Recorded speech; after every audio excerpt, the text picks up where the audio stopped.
Olá, sejam bem-vindos à Central das Escrituras. Eu sou Linnie Hilton Wilson e este é John W. Welch ou Jack e estamos animados para falar sobre Mosias. Aliás, estamos no início de Mosias, no sermão do rei Benjamim. E esse não é apenas um grande manual sobre o discipulado, provavelmente é também o melhor sermão sobre a expiação já escrito. Ou de qualquer outro assunto. O discurso do rei Benjamim é um clássico em muitos aspectos, e estou muito animado por poder explorar um pouco e apresentar às pessoas muitas maneiras pelas quais você pode realmente ver isso com novas lentes, com novos olhos, com novos propósitos. Toda vez que você lê este livro, ele o recompensa ricamente com novas percepções.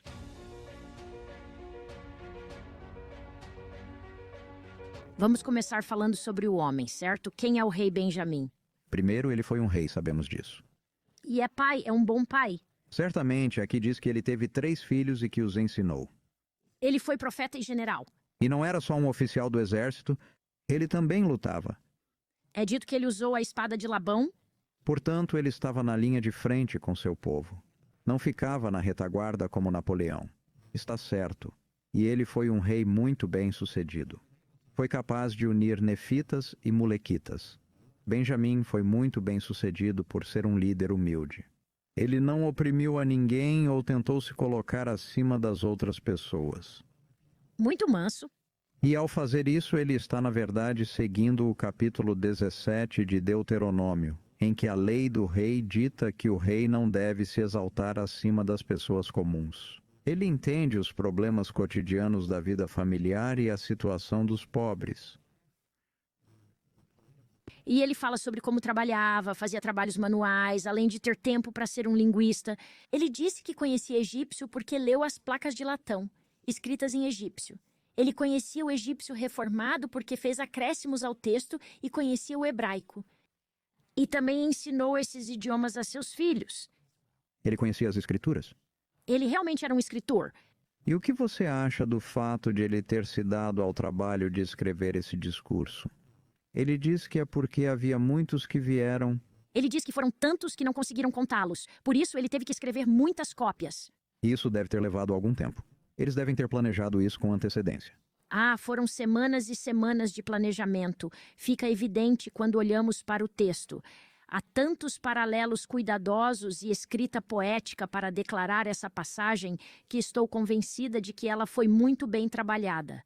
E por causa disso, e por muitas outras razões, acho que quando lemos essas palavras, não as estamos lendo ou ouvindo algo filtrado por um editor ou um compilador. Assim, podemos ouvi-lo de muitas maneiras. Também vemos que o local do evento era o templo. Eles trouxeram suas tendas e permaneceram por um tempo. Trouxeram uma tenda para cada família. Para mim, isso soa como a festa dos tabernáculos da antiga lei, porque ofereceram sacrifícios. Quero dizer, se lermos na Torá o que era necessário para a festa dos tabernáculos, veremos temas consistentes com isso. Mosias, do 1 ao 6. Exatamente. E a construção das tendas e a família sentada com a porta aberta para poderem ouvi-lo do templo. Portanto, acho que esse tipo de percepção nos ajuda a ver que há mais coisas aqui do que, digamos, apenas um discurso de conferência geral. O fato de terem construído uma torre para que mais pessoas ouvissem significa que houve muita preparação para o evento. E quanto às suas insígnias? Ah, sim, esse é o capítulo 1, não é? Vamos dar uma olhada nisso. Então, ele está encarregando Mosias de tudo o que será necessário para ser um rei, e fico fascinada com o que vinha junto da coroação. Além disso, também o encarregou dos registros que estavam gravados nas placas de latão, e também das placas de Nefe. E depois, ele continua. E também da espada de Labão e da esfera ou guia, o que hoje chamamos de Liarona, que conduziu Lei pelo deserto. E quando pensamos no contexto desse discurso, há alguns estudos bem interessantes sobre isso que analisam quando os reis eram coroados. E, obviamente, Benjamim coroou seu filho Mosias como o novo rei. O interessante é que na Europa e em outras nações, quando um rei é coroado, Eles passam símbolos. Um deles é o livro, que representa a lei. Sim, Outro é uma espada, que representa o poder e a aplicação da lei, o executivo e militar. E sempre há um orbe ou uma esfera. Este objeto pode simbolizar várias coisas. Alguns acreditam que quando um orbe é usado em uma coroação, ele representa o poder pleno do rei em todo o reino. Mas também pode ter outros significados. E com a liarrona, é claro, é fonte de orientação. Todos esses implementos não estão lá apenas por seus usos, mas também por seus símbolos. mas antes de entrarmos no sermão, tenho mais uma coisa favorita sobre o capítulo 1. Quando ele fala com seus filhos e lhes dá conselhos, pede-lhes que busquem as Escrituras e aprendam que elas são verdadeiras. Ele está realmente pedindo que eles encontrem seus próprios testemunhos delas.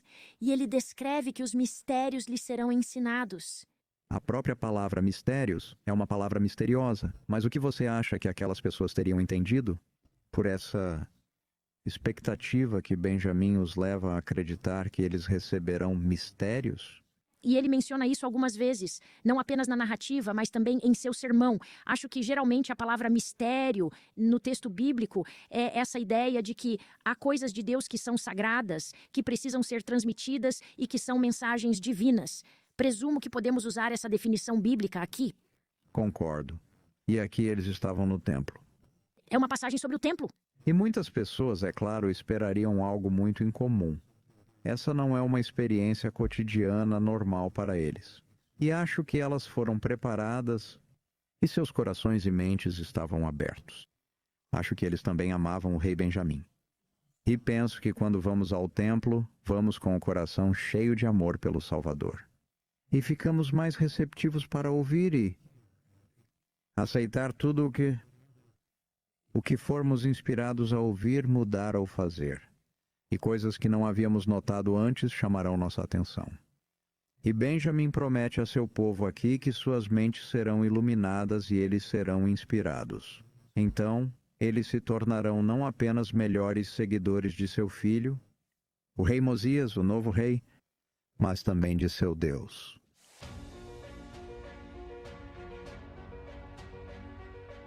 Sim, acho que ele tentou estabelecer uma sociedade de Sião, Jack. Acho que ele realmente se esforçou para não ter pobres entre eles. Ele quer ter um povo como o povo de Enoque.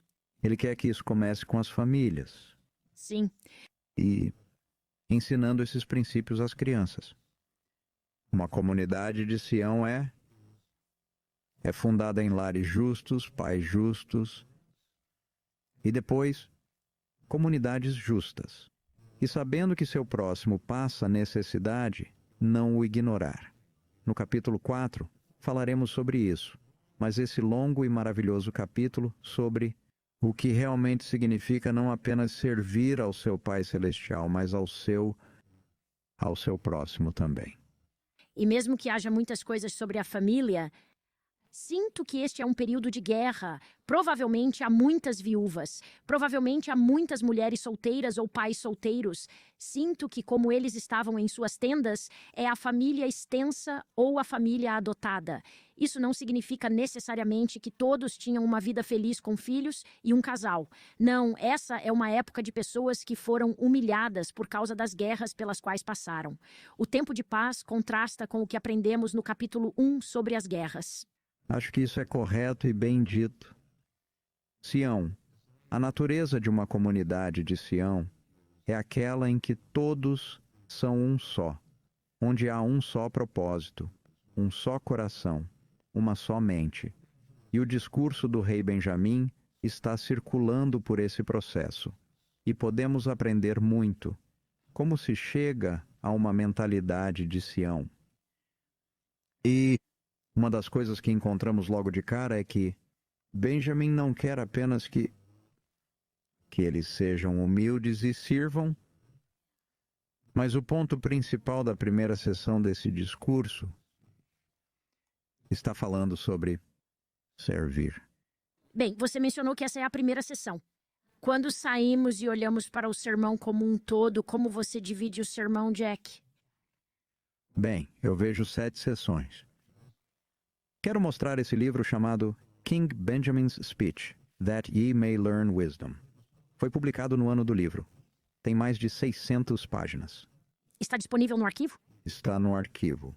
Quando eu estava em uma sessão de autógrafos em St. George, vi alguns pegarem o livro e dizerem: "É grande demais para mim", ou "É demais para mim". Achei que o rei Benjamin não ficaria feliz comigo. Os acadêmicos vão adorar ele. As pessoas que querem realmente se aprofundar no assunto, é para vocês. Eu adorei. Que bom, fico feliz que você gostou. Já li inteiro várias vezes. Mas muitos não sabem que há outro livro chamado King Benjamin's Speech Made Simple. Também está em nosso arquivo? Sim, está. Oba! Só pegamos os destaques do livro e colocamos em brochura. Um livro fácil de ler, acessível e útil. Em ambos os livros, vemos como a divisão do discurso do rei Benjamim é naturalmente em 7 segmentos. Por exemplo, o capítulo 2 começa o discurso em que ele chama a atenção do povo e vai até um ponto alto e depois faz um resumo e chega a uma conclusão. Em seguida, ele faz uma pausa e anuncia que seu filho agora será o rei. Ok, essa é uma sessão natural. Sim. Daí, vai desse ponto até o final do capítulo 2. Então essa é a sessão 2. E quando chegamos ao final, e há claramente uma bênção e uma promessa que vem no final do capítulo 2, versículo 41. Portanto, há essa conclusão. Em seguida, no capítulo 3, ele muda e agora diz: "Fui visitado por um anjo". E nesse cenário, Benjamim está de fato atuando como sumo sacerdote. Bem, o capítulo 3 trata da expiação. E começa com a informação que esse anjo deu ao rei Benjamim. Portanto, temos essa sessão e uma conclusão maravilhosa dessa sessão. E assim por diante. A quebra ocorre naturalmente. A sessão 4 é a última metade do capítulo 3. Ela se concentra no ponto central de que o homem natural é inimigo de Deus e deve se despojar do homem natural, tornar-se um 3:19. santo. E então há uma pausa natural em que o povo pede, No capítulo 4? no início do capítulo 4, para aplicar o sangue expiatório sobre eles. E eles se prostram, demonstrando sua disposição e humildade. E a seção 5 fala sobre como acreditamos em Deus, acreditamos que Ele sabe todas as coisas, acreditamos que Ele existe e o que fazer para crer dessa maneira. E a seção 6 fala sobre como não devemos afastar o mendigo e devemos ajudar uns aos outros. Então, ela muda para: Cuidar dos necessitados. Acho que essa é a lei da consagração. eu também acho. E é por isso que ela vem depois que você acredita em Deus. Então, se você realmente acreditar, fará o que ele disse. É a outra metade do capítulo 4. É isso mesmo. E por fim, no capítulo 5, começa com o povo expressando que tiveram essa poderosa mudança de coração. Eles queriam fazer um convênio. Eles sentiram o Espírito. Estamos dispostos a fazer um convênio. Acho que é óbvio que tudo foi preparado com antecedência e talvez eles até conheciam as palavras do convênio, como fazemos no templo, para que soubessem as palavras em resposta. Por isso responderam em uníssono. É isso mesmo. E então a 7ª sessão final é quando ele lhes confere o novo nome que lhes foi dado. E vamos lembrar a todos e a nós mesmos: o discurso de Benjamim não deve ser dividido em sessões. Assim como nosso povo não deve ser dividido. Ele quer que a unidade venha por meio de todos esses princípios do Evangelho. Uma unidade de fé, uma unidade de vida e discipulado. Gosto muito do que o Elder Maxwell chama de discurso do rei Benjamim.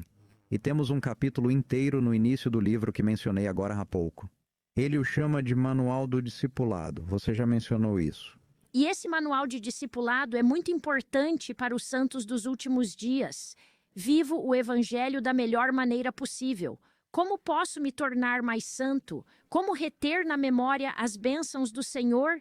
Ele lhe diz como fazer isso bem aqui no texto. Vamos nos aprofundar.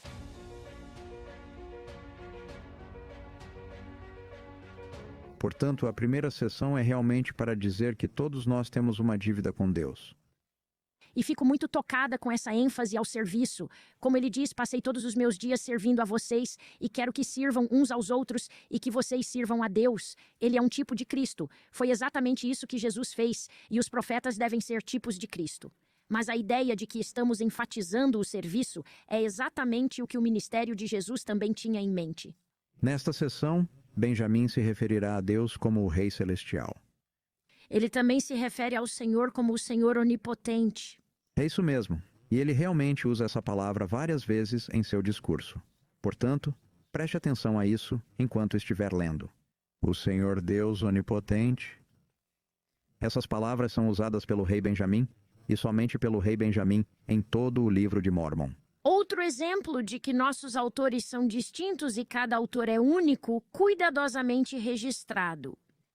E acho que ele está usando essa palavra onipotente para significar que Deus realmente tem todo o poder. E assim como estamos sempre em dívida com Ele, qualquer poder que tenhamos depende do poder de Deus e de sua vontade. Do poder de Deus, dos recursos de Deus e do que Deus nos deu. E Benjamin começa, eu não diria que é teológico, mas o argumento que ele está apresentando aqui é tão pessoalmente persuasivo. Parece tão verdadeiro que se nós tentarmos de alguma forma realmente contar nossos próprios talentos, conquistas, realizações ou propriedades e dissermos, fui eu sozinho, estamos esquecendo de quem realmente somos. Somos filhos e filhas de Deus e precisamos voltar a Ele toda a nossa obediência, toda a nossa devoção. Ele está nos pedindo para servir aos outros e, então, estaremos a serviço de Deus, como ele diz. Então, o que você acha da palavra serviço? Ela está relacionada à palavra servo. Ah, claro, sim. E nos idiomas antigos, eles tinham apenas uma palavra. Servo e escravo, a mesma palavra. Certo? E o que tem um escravo a ver com isso? Um escravo pertence a alguém e nós pertencemos ao nosso Senhor e ao nosso Mestre. Se quisermos pertencer, precisamos fazer um convênio. Essa passagem é uma preparação para o convênio de que vamos obedecer a Ele como nosso mestre. Sinto que até mesmo em minhas orações matinais, bem, eu gosto de pensar o que posso fazer pelos outros hoje em vez de o que podem fazer por mim. Não quero jamais esquecer quem é o mestre e quem é o servo em minhas orações. Por que não damos uma olhada no versículo 21? Na metade do texto ele diz: digo-vos que se o servirdes com toda a alma, ainda assim sereis servos inúteis. E eis que tudo o que ele requer de vocês é que guardem seus mandamentos. E ele lhes prometeu que se guardassem seus mandamentos, prosperariam na terra. Ele está citando lei, não está? Ele conhece a Escritura. Bem, ele não disse que era um escritor, mas é um escritor. Diz que prosperaríeis na terra e ele nunca se desvia do que disse. Portanto, se guardardes seus mandamentos, ele vos abençoará e far-vos-á prosperar. E continua. Ele até mesmo os criou e lhes concedeu vidas pelas quais vocês estão em dívida com ele.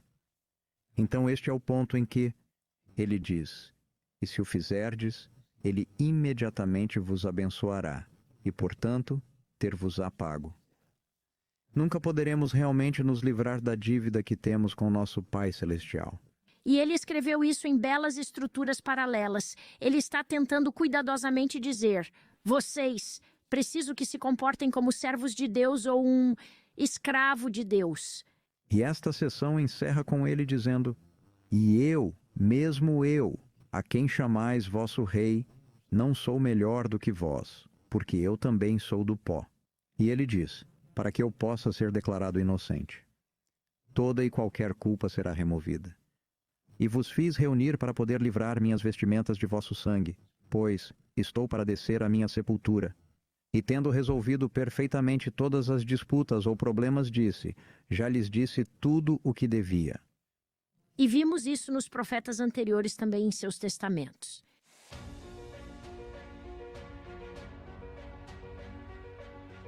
Então, começamos a segunda sessão, e ela está no final do capítulo 2.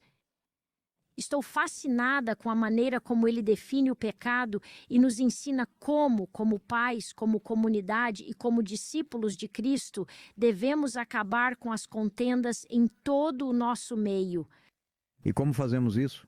Então, no capítulo 2, versículo 32, cuidado, porém, ó meu povo, para que não surjam contendas entre vós, nem vos inclineis a obedecer ao espírito maligno.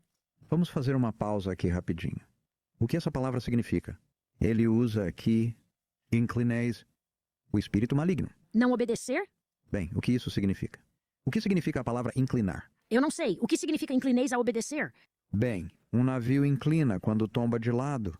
Oh, Inclina para um lado, mas o navio precisa se manter estável e equilibrado, sem inclinar. tá. Isso não significa ouvir. Mas quando você se inclina para obedecer, está começando a se inclinar gradualmente para o espírito maligno. Portanto, não se incline para o mal, ou tentação, ou maldade, ou homem natural. Portanto, acho que ele é sábio o suficiente para saber que você não quer ir por esse caminho. Mesmo a primeira inclinação para isso terá consequências, pois levará a outras coisas. Essa é uma instrução poderosa, penso eu. Sim. E agora eu vos digo que, se tiverdes sido ensinados e souberdes estas coisas, se transgredirdes e fordes contra o que foi dito, De modo que vos afasteis do Espírito do Senhor, e não tenha ele lugar em vós para guiar-vos pelas veredas da sabedoria, a fim de que sejais abençoados, favorecidos e preservados. Eu vos digo que o homem que assim procede é o mesmo que se mostra abertamente rebelde contra Deus. Portanto, se inclina a obedecer ao espírito maligno e torna-se inimigo de toda a retidão. Portanto, ele está definindo o pecado bem aqui.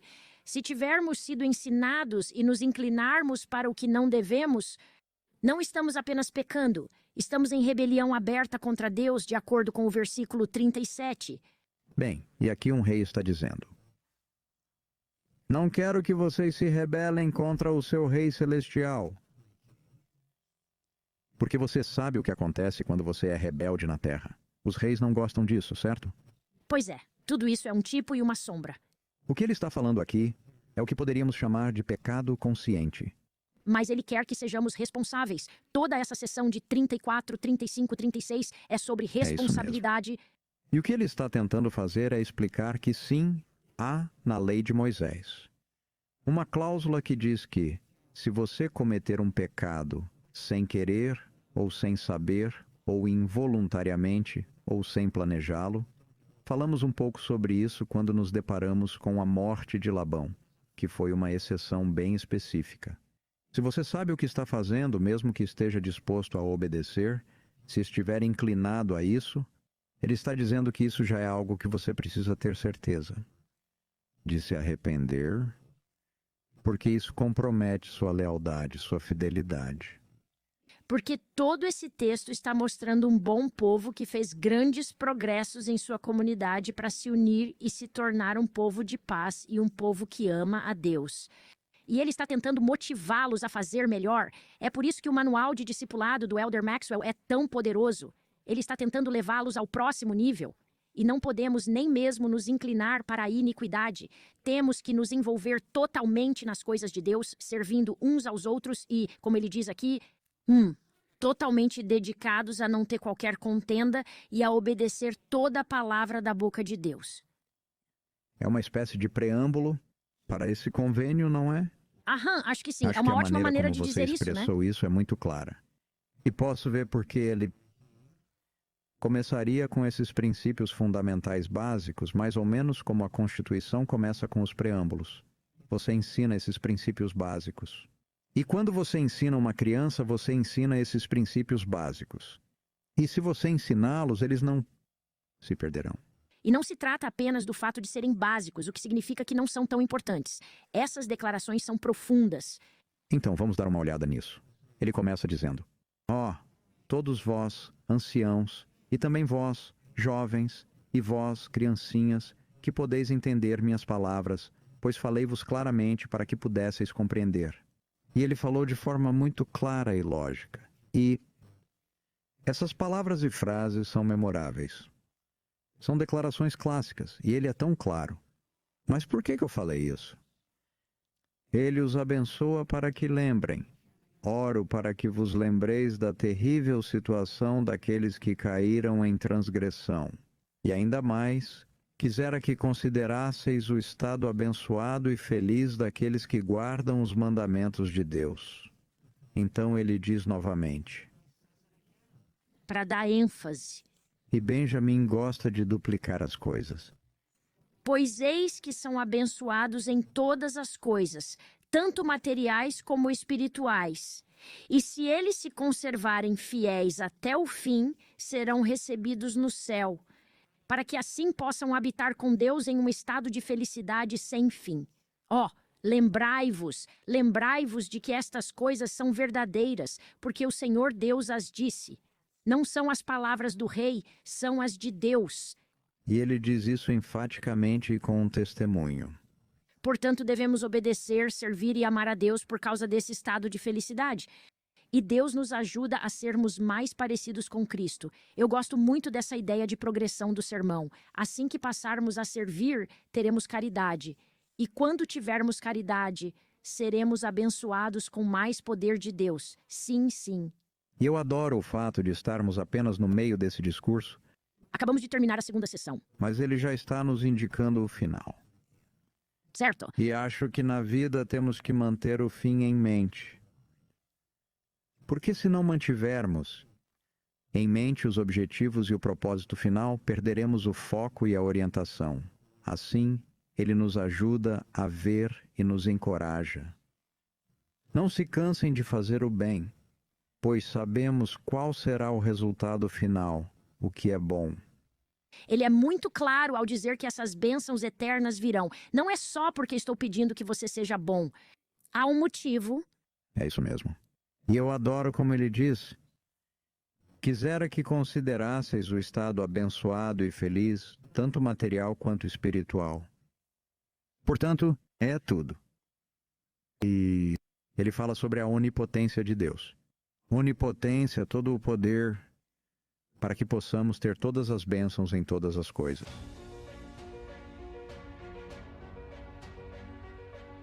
Poucos sermões começam assim. Um anjo me falou sobre isso ontem à noite. E, de fato, ele foi tão cuidadoso nos detalhes que escreveu belos paralelos sobre a visita desse anjo. Veja, todo esse cuidado foi para que as pessoas pudessem memorizar. Acho que uma das belezas dos paralelismos é a facilidade de memorização. Então, ele diz, e quero chamar a vossa atenção mais uma vez, porque ainda tenho algo mais para vos dizer, pois eis que tenho coisas para vos dizer sobre o que deverá acontecer. E as coisas que vos direi foram-me dadas a conhecer por um anjo de Deus. E ele disse-me, desperta, e eu despertei, e eis que ele estava diante de mim. Esse é o centro desse quiasmo. E ele disse-me, desperta e ouve as palavras que te direi, pois eis que vim para anunciar-te as boas novas de grande alegria. Portanto, nessa terceira sessão do discurso do rei Benjamim, ele quer dar seu testemunho sobre Jesus Cristo.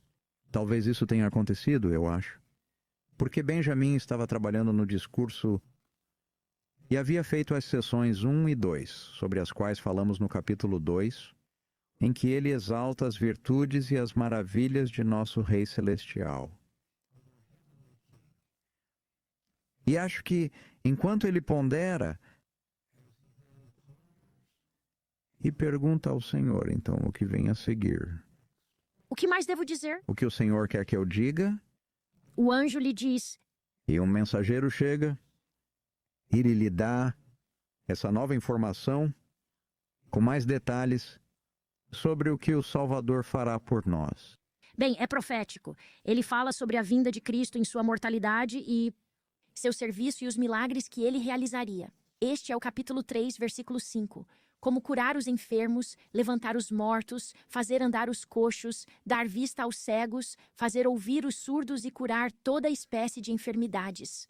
Depois, no versículo 7, ele fala sobre como tem de sofrer e sangrar, e até diz, eis que sairá sangue de cada um de seus poros. Sabe, Jack, eu não gostava disso, mas quando fiz minha pós-graduação com os jesuítas nas universidades católicas, vi que eles retiraram o relato de Lucas de que Cristo sangrou por todos os poros porque não haver uma segunda testemunha. Disseram que essa seria uma adição de Lucas e que não havia acontecido. Lucas não estava lá, que foi um exagero dele. Contudo, temos uma segunda testemunha. Foi exatamente o que o anjo disse a Benjamim que ocorreria. Sim, é isso mesmo. E o livro de Mórmon está aqui para ajudar a restaurar coisas claras e preciosas que foram perdidas. Isso é muito claro e muito precioso. E o anjo descreve não apenas a vida e a morte de Cristo, mas ele apresenta Cristo no versículo 8 como o Pai dos céus e da terra e o Criador de todas as coisas. Portanto, se considerarmos Cristo como nosso Pai, porque Ele criou a terra e criou o corpo de Adão do pó da terra, fica mais fácil ver Cristo tanto como o Pai quanto o Filho. Antes do nome que está no centro desta sessão, o anjo havia dito a Benjamim que Jesus expulsaria os demônios ou espíritos malignos. Logo após o nome ser dado, diz que as pessoas considerarão Jesus apenas um homem e dirão que ele tem um demônio. Portanto, há essa interessante colocação de seu Sim. santo nome entre parênteses. E então, assim como no início desta sessão, o anjo dirá: Benjamim, as obras que ele fará entre os homens. Agora vamos aprender o que os homens farão com Cristo.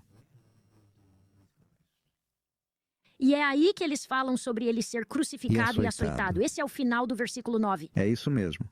Observem isso no versículo 5. Ao apresentar a vinda do Senhor, como ele virá e que ele descerá, é usada essa palavra descerá. Agora, após a crucificação, ele se levantará e subirá novamente. Então, essa coisa toda é um quiasmo? Acho que sim. E este é o fim. No final da sessão 3, temos no início.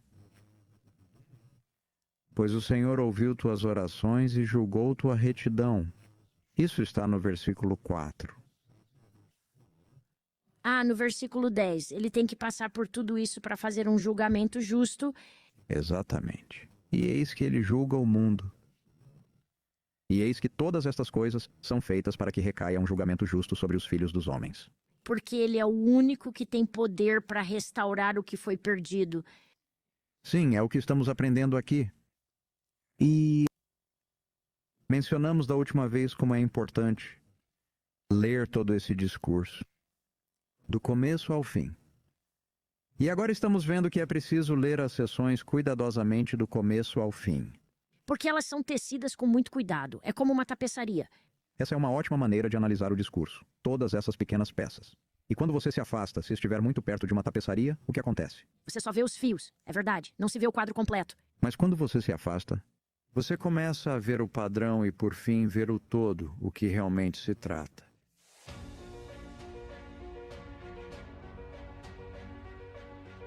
Quer passar agora para a próxima sessão, começando no versículo 11? Pois eis também que seu sangue expia os pecados dos que caíram pela transgressão de Adão. Portanto, essa parte inicial também é linda, e mais uma vez paralela em um pequeno quiasmo dos versículos 11 a 16 do capítulo 3, que inicia nossa discussão sobre a expiação, essa nova sessão sobre o que ela significa. Sim, essa é a seção central do discurso do rei Benjamim. Esta é a seção 4 de 7. E é sobre a expiação. E, por um lado, se tivermos a festa dos tabernáculos acontecendo aqui, O que parece que temos. Temos muitas evidências sobre isso. a festa dos tabernáculos acontece logo após o dia da expiação. E assim o dia da expiação estaria claramente em suas mentes. Eles dizem que guardam a lei de Moisés. Portanto, eles deveriam guardar o dia da expiação ao trazerem 2 animais, um para a mão esquerda e outro para a mão direita. O bode expiatório, Levítico 16. É isso mesmo. E eles expulsavam o bode mau. Agora Benjamim está dando a essência do significado da expiação.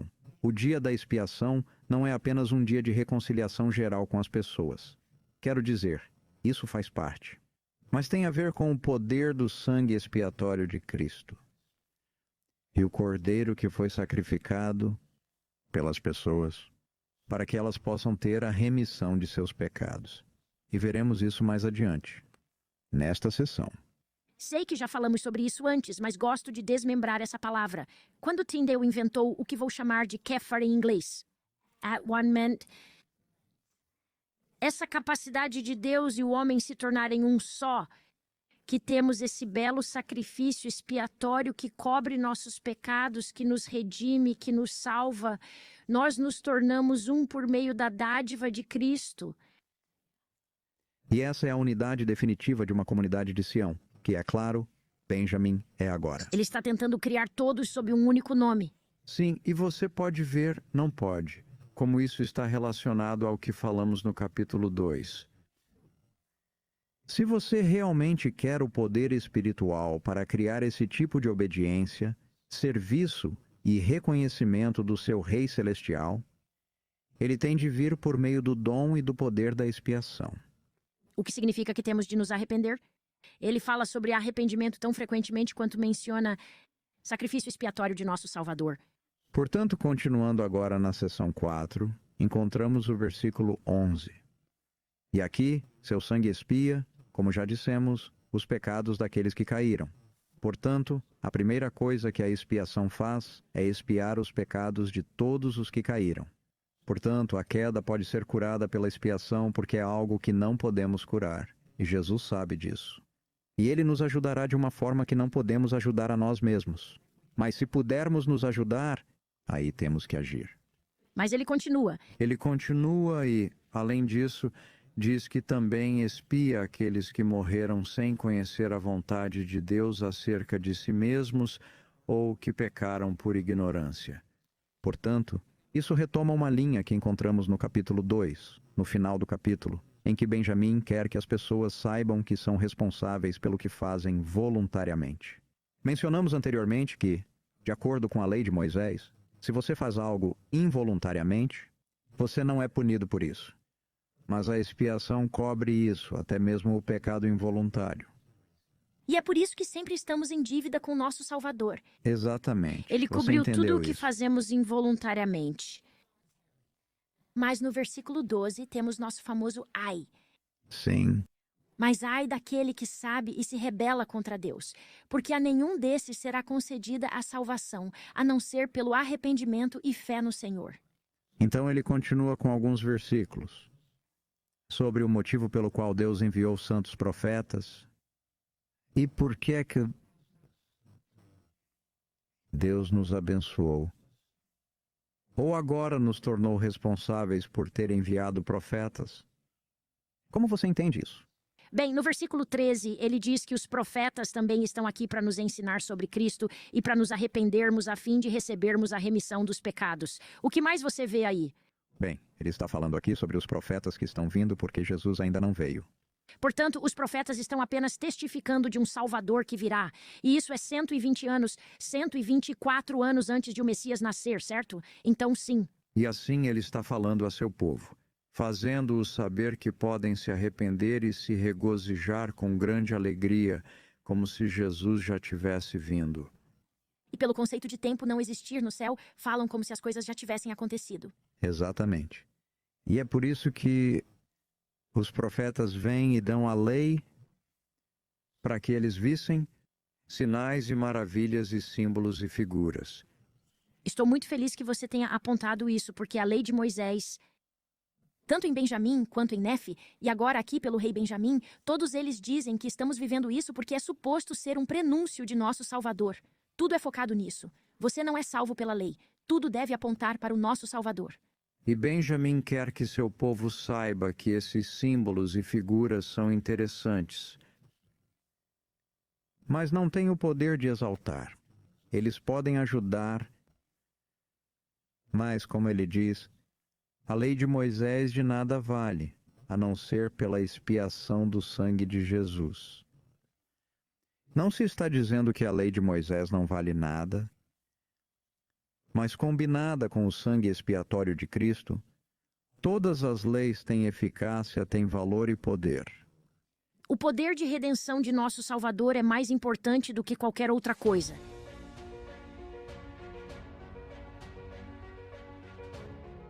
E então falamos sobre seu nome. Agora o nome. Esse é o versículo 17. Então, ele diz a seus filhos: quero lhes dar um novo nome. Ele lhes diz, quando começam o sermão no capítulo 2, quero lhes dar um novo nome. E agora no capítulo 3, versículo 17. E digo-vos ainda mais. Nenhum outro nome se dará. Nenhum outro caminho ou meio pelo qual a salvação seja concedida aos filhos dos homens, a não ser em nome e pelo nome de Cristo, o Senhor onipotente. Aqui, o que ele está dizendo é que não apenas Jesus terá esse nome, que foi revelado pelo anjo, e ele agora está explicando, mas esse nome é a maneira exclusiva pela qual a salvação há de vir. Bem aqui, na parte central de todo o seu discurso, ele quer que as pessoas saibam que Jesus é diferente dos outros. E seu nome é o nome exclusivo por meio do qual a salvação pode vir. Depois de nos dar o entendimento completo do nome de Cristo, Benjamim nos permite responder. Como responderemos? Ele começa dizendo que beberemos condenação para nossas próprias almas, exceto, e aqui está o ponto de virada central de todo o discurso do rei Benjamim, a não ser que primeiro se humilhem, segundo, tornem-se como criancinhas, terceiro, acreditem que a salvação só estará disponível por meio do sangue expiatório de Cristo, o Senhor onipotente, pois o homem natural é inimigo de Deus e tem-no sido desde a queda de Adão. E agora diz que sê-lo-á para sempre, a não ser que ceda ao influxo do Santo Espírito. O paralelismo agora toma forma de um belo quiasmo, e vamos repetir, ao sairmos, que ele despoje-se do homem natural e torne-se santo pela expiação de Cristo, o Senhor, e torne-se submisso e manso como uma criança. Isso é repetido. Submisso, manso e humilde, certo? Como você disse no início... E aqui no final, temos um pouco mais de embelezamento. Não se trata apenas de humildade. Ele quer ter certeza de que nos dá todos os sinônimos. Ajuda a compreender o que realmente significa ser humilde. Quando digo humilde, quero dizer paciente. Sim. E Quero submisso, manso e cheio de amor. E disposto a submeter-se a tudo quanto o Senhor achar que lhe deva infligir, como uma criança se submete a seu pai. Portanto, você acabou de ler 3 unidades de submissão. E eu adoro o fato de que submeter não significa que você é controlado, que é forçado a obedecer. Ele tem 2 significados nas línguas antigas e pode significar uma disposição voluntária de cooperar. E vemos aqui esse chamado. Se você quiser assumir o nome de Cristo, se quiser ter esse nome para receber todas essas grandes bênçãos, terá de cooperar voluntariamente para ser humilde e tornar-se como uma criança e submeter-se a tudo o que o Pai nos dá. Mas quando Jesus diz, deixai vir a mim as crianças, você acha que ele está se referindo a todos nós? Se formos humildes e mansos, espero que sim. Bem, e todos nós somos filhos e filhas de Deus. Se nos achegarmos a Ele, nos tornaremos até mesmo filhos de Cristo. E eles recebem esse nome lá. O povo de Benjamim já está à beira de fazer um convênio, e posso sentir seus anseios e desejos de dizer, sim, é isso que quero fazer, é isso que eu quero desfrutar. E é mais fácil dizer sim do que viver dessa forma. Mas vamos voltar ao livro do Elder Maxwell. Ele é um manual de discipulado, e todos nós podemos trabalhar nisso. Por que você acha que isso está no centro do discurso de Benjamim? Está. E quão central é isso? É o centro do Evangelho de Jesus Cristo. É o centro de tudo em toda a terra. E, se você contar o número de palavras, poderá fazer isso no discurso do No rei sermão do rei Benjamim. Benjamim, ok. E dividir por 2. E então encontrará a palavra central. Ela está bem aqui nesses versículos. mas é apenas o centro, a parte mais importante das línguas antigas. Ainda não falamos sobre quiasmo, mas a parte mais importante de muitos desses paralelismos é o ponto central. Agora estamos começando a ver como Benjamin usa bem e emprega propositalmente os quiasmos aqui. Retoricamente, é uma boa maneira de dizer às pessoas o que você quer que elas ouçam e depois dizer o que elas ouviram. Mas se você simplesmente contar 1, 2, 3, 4, 5, 1, 2, 3, 4, 5, elas meio que, você sabe, não vão acompanhar. Eu também acho que Sim. facilita a memorização. É como se estivesse subindo uma montanha e você chega ao topo e depois desce. Acho que isso é psicologicamente e em termos de aprendizado, como você disse, memorização. Mas se estivermos apenas lendo o sermão do rei Benjamim e todo o livro de Mórmon do começo ao fim, um capítulo por dia, às vezes pensamos, há muita repetição, isso é realmente redundante. Não, há um propósito, há método na loucura, como diria Shakespeare. Mas ao sairmos dessa bela sessão sobre como receber a expiação em nossa vida, ele fala novamente sobre arrependimento e fé. Mas ele diz que chegará um tempo em que todas as nações, tribos, línguas e povos ouvirão o evangelho. No versículo 20, ele está profetizando sobre nossos dias e nossa necessidade de trabalho missionário. É isso mesmo. E assim como o anjo havia falado anteriormente no capítulo 3 sobre a vinda de Jesus, agora ele vai falar sobre como todas as pessoas chegarão ao conhecimento de Cristo e do Salvador. E como isso não será apenas para as pessoas que ele conhecerá na carne, mas que isso se espalhará por toda a nação, tribo, língua e povos. E assim, ninguém será encontrado sem culpa. Portanto, ele agora está ecoando o que já havia dito. A expiação satisfaz o que chamamos de condição eficiente. Ela nos salvará se fizermos essas coisas. E também satisfaz o que chamamos de condição necessária, somente se é uma proposição em que, se e somente se. E temos isso aqui, ecoando novamente do nome do Senhor Deus Onipotente no final do versículo 21. Assim, podemos ver como Benjamim está voltando aos conceitos que ele introduziu na primeira parte do capítulo. E até no próximo capítulo, no versículo 23, ele diz: "E agora eu disse as palavras que o Senhor Deus me ordenou."